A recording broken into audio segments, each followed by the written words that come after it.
The Mercy Fleet, Part 5. The field they did not win. The silence after the battle was stranger than the battle itself. For hours, the Ephara fleet moved through the corridor searching for survivors, stabilizing damaged ships, and marking unexploded weapons. Fires burned without sound inside shattered hulls.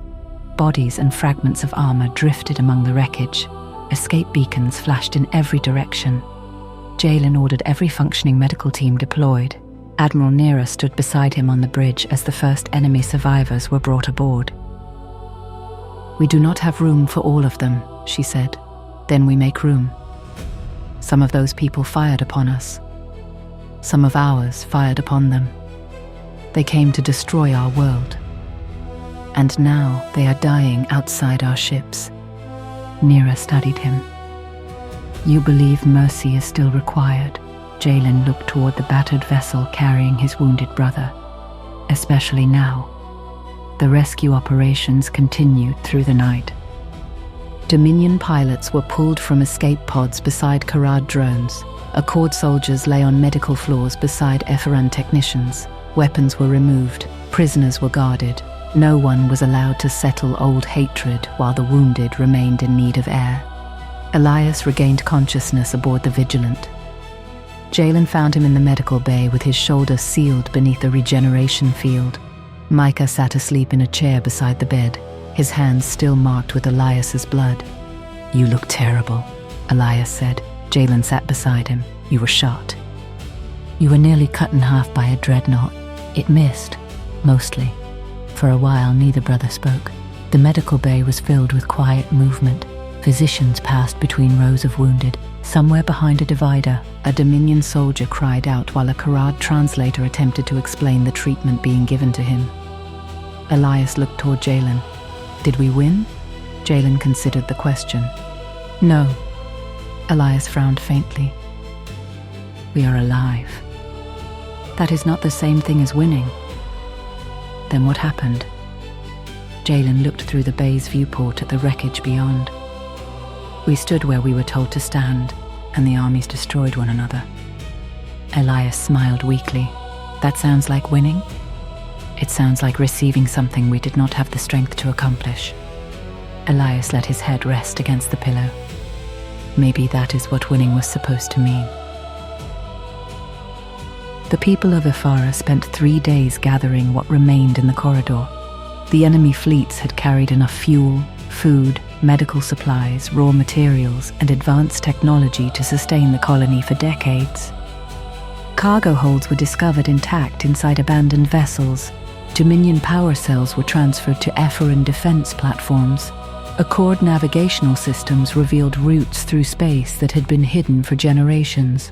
Karad agricultural organisms, once separated from their military controls, proved capable of restoring poisoned soil. The colony collected more than it could bring home at once. Every available cargo vessel made repeated journeys. The people began calling the battlefield the Valley of Mercy, not because mercy had spared every life. Too many names were carved into memorial walls for anyone to tell that lie. They called it the Valley of Mercy because Ephara had entered without the strength to preserve itself and returned carrying provision taken from the very threat meant to erase it. On the 4th day, the fleet came home. Millions gathered beneath the capital's cloud veil as the ships descended through the atmosphere. Some came under their own power. Others were carried between tugs. The Resolute's upper hull remained blackened from the Accord beam. The Deliverance descended with half its engines gone. Fighters crossed the sky in broken formations, leaving white trails behind them. The Mercy came last. Its damaged survey hull had been attached beneath the Vigilant. Nearly a third of the ship was missing, and the words painted along its side had been burned away except for one. Mercy. The people saw it and began to sing. The sound began near the landing grounds. It spread into the city, through the transport stations, across the agricultural districts, and into every shelter where families had waited for news. "Give thanks to the Keeper, for he is good." Jalen stood at the edge of the Resolute's landing platform. Admiral Nera stood beside him. Her daughter crossed the deck below, limping as medics helped her from a transport. Nira watched until Lisa looked up and saw her. Neither woman moved for several seconds.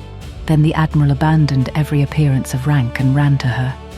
Jalen looked away, allowing them the privacy of a moment in the middle of a crowd. Mara approached him. She appeared smaller outside the command center, dressed in a simple uniform without the light of tactical displays reflecting across her face. "I have been trying to understand what happened to the transmission," she said. "The military data?" She nodded. "Our systems did not create it. The Mercy did not create it. None of the enemy fleets could explain why they received different information beneath the same song." "Will you keep investigating?" "Yes." "Do you believe you will find an explanation?" Mara looked toward the sky. "Perhaps an explanation. I am not certain I will find a cause." Jalen smiled faintly. The governing council waited for him near the central platform. So did the cameras. The colony expected a speech, and this time they wanted triumph. Jalen walked toward them. He climbed the platform and looked across the people of Ephara. The noise faded. He could see grief among them, relief, exhaustion, wonder. Some families stood together complete. Others held the uniforms of those who had not returned. Jalen did not tell them they had been fearless. They had been terrified. He did not tell them that faith had prevented every wound. Ships had burned, pilots had died. The Mercy had nearly been lost. He did not tell them that obedience had made the way easy. Obedience had carried them directly toward the armies.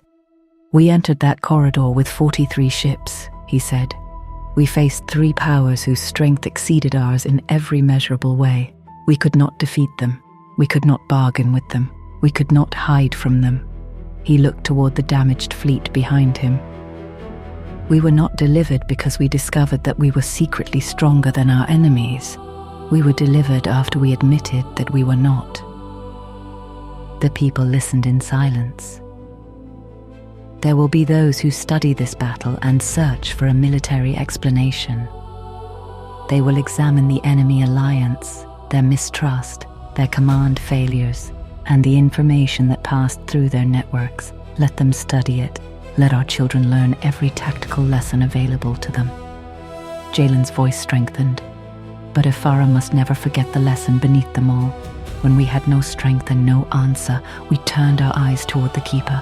When he told us to advance, we advanced. When fear told us to fire before the command was given, we restrained our hands. When the battle surrounded us, we held our position. He looked at the families of the fallen. We did not stand without cost. Faith is not the denial of pain. It is the refusal to let pain rewrite what the Keeper has spoken.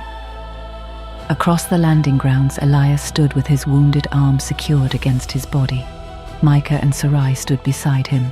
Jalen saw them. The Mercy did not go before us because its people were unafraid. They went because they believed fear did not deserve command. A murmur moved through the crowd. Jalen lifted his eyes toward the ships overhead. Our ancestors called themselves the Kept. Today we understand why. We were not kept from facing the darkness. We were kept while passing through it. The phrase traveled through the gathering again. "We are the Kept." This time, millions of voices answered. "We are the Kept." Jalen waited until the words rolled across the landing grounds, into the city, and beneath the silver clouds. Then he raised his hand. "The battle was not ours," the people answered him. "It was the Keeper's." Jalen stepped back from the platform. The song rose again, stronger than before. It entered the damaged ships, the hospitals, the homes of those who mourned, and the halls where enemy survivors recovered beneath Epharan guard. It traveled through the communications towers and left the atmosphere, moving outward into the corridor where 3 armies had fallen. "Give thanks to the Keeper, for he is good." Beyond Ephara's moon, the wreckage continued to turn through the darkness. His mercy endures forever. And at the edge of the system, where the final surviving enemy vessels fled toward distant stars, they carried the song with them.